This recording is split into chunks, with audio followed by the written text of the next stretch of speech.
Lesson 10.2, Unbiased and Biased Samples. To get valid results, a sample must be chosen very carefully. An unbiased sample is a selection so that it accurately represents the entire population. Two ways to pick an unbiased sample are listed below. So a simple random sample. Each item or person in the population is as likely to be chosen as another. Systematic random sample. The items or people are selected according to a specific time or item interval. In a biased sample, one or more parts of the population are favored over others. So two ways to pick a biased sample are a convenient sample. A convenient sample consists of members of a population that are easily accessed. And voluntary response sample. A voluntary response sample involves only those who want to participate in the sampling. So number one, a radio station asks its listeners to indicate their preference of one or two candidates in an upcoming election. 72% of the listeners who responded prefer candidate A. So the radio station announced that candidate A would win the election. Is this conclusion valid? And justify your answer. So first we have to stop and think, who are we sampling here? Okay, is it a biased or an unbiased group? Well, this would be a biased group because it's our voluntary response sample. We're only asking people that listen to this radio station. So see, we would say, no, this is not valid. Okay, it's a biased sample. And to justify our answer, we'd say we're only surveying people that listen to this radio station. Okay?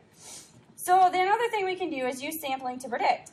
A valid sampling method uses unbiased samples. If a sampling method is valid, you can make generalizations about the population. So again, you have to make sure your sample is valid. So Zach is trying to decide which of the 3 golf courses is the best. He randomly surveyed people at a sports store and recorded the results in the table. Is the sample method valid? If so, suppose Zach surveyed 150 more people. How many people would be expected to vote for Rolling Meadows? Okay, so again, we have to go back and figure out who are we sampling and was it biased or unbiased? Well, he randomly surveyed people at a sports store. So he randomly surveyed, so that would be an unbiased sample. So yes, this would be valid. Okay, so now we're going to suppose he surveys 150 more people. How many would expect to vote for Rolling Meadows? So when we go to predict here, we can use the percent proportion or the percent equation. Since we don't have any percents, I'm going to use the proportion. So I got to figure out, well, how many people, according to his survey, liked Rolling Meadows? So if I go and look at our table, we have 7, and then we add them all together out of the 25 people he surveyed. Okay, again, in our proportion, we have 2 ratios that equal each other. When we set up our second ratio, again, you have to keep your labels the same. We don't know how many people are going to pick Rolling Meadows, but we know we're going to survey 150 people. Then we solve our proportion, so we cross multiply. We have 25x equals 7 times 150 is 1,050.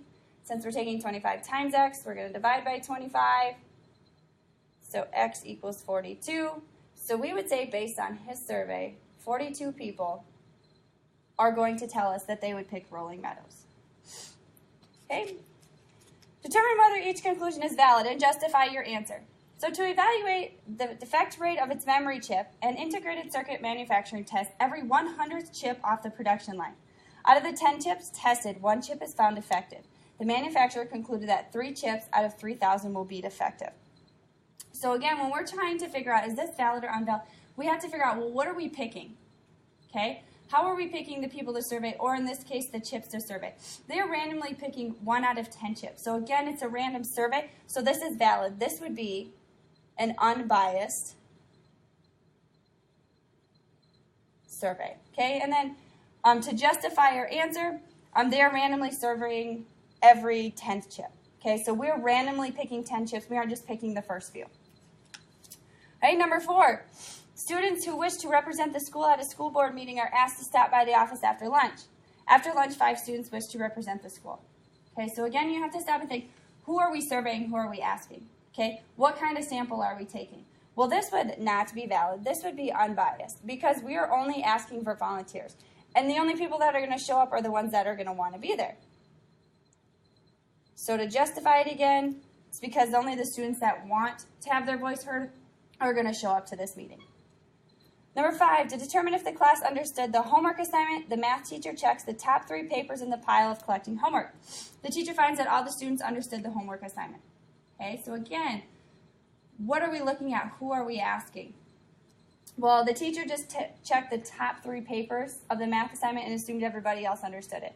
that would not be valid. Again, this would be a biased survey because we are only picking the top 3. We're not randomly picking. So to justify it again, she only picked the top 3. She should have randomly picked. Number 6, a member of the cafeteria staff asked every 5th student leaving the cafeteria to rank 5 vegetables from the most favorite to least favorite. She finds that corn is one of the favorite vegetables. So again, who are we surveying? Who are we asking? Well, the member of the cafeteria asked every 5th student. So she's just randomly picking a student here. So this would be valid or unbiased because she's randomly selecting the every 5th person. Okay? For exercise 7 and 8, use the survey results in the table at the right. Members of the drama club plan to sell popcorn as a fundraiser for their Shakespeare production. They survey 75 students at random about their favorite flavors of popcorn. Okay? So, is the sample valid? What percent of the students prefer caramel popcorn? So first, is this sample valid? So we're going to go up and see. They're going to sell a fundraiser. They surveyed 75 students at random about their favorite flavor of popcorn. So again, it was at random. They randomly picked people. So this is a valid survey. Okay, and then what percent of the students prefer caramel popcorn? So now we need to figure this percent out. So I need to go to my table and figure out, well, how many people chose caramel? Well, according to their survey, 27 chose caramel. Then we got to put it out of the 75 students that they surveyed. So then to go from a fraction to a decimal, we take numerator divided by denominator. We get 3600ths. So we would say 36% would prefer caramel popcorn. Okay? If the club orders 400 boxes of popcorn to sell, how many boxes of caramel popcorn should they order? Explain how we found our answer. Right? So again, when we're predicting here, we can use the percent equation or the percent proportion. Well, since I have a percent here, I'm going to use the equation. So we have part equals percent times whole. Okay? And then we got to fill in 2 of our variables, 2 of our unknowns. I don't know the part. I don't know how many boxes of caramel popcorn I want. I know I have the 36%, and then I know I have the whole. We're going to order 400 boxes. So out of those 400 boxes, if 36% are going to be caramel, how many are caramel? So then to solve this, we're going to go ahead and multiply, and we get 144. So we need to order 144 boxes of caramel popcorn based off of our survey. So to explain how we found our answer, we took the percent of how many chose caramel from our survey, and we took that times our 400 boxes or our whole to figure out the part that would prefer caramel popcorn or how many boxes of caramel popcorn we should order.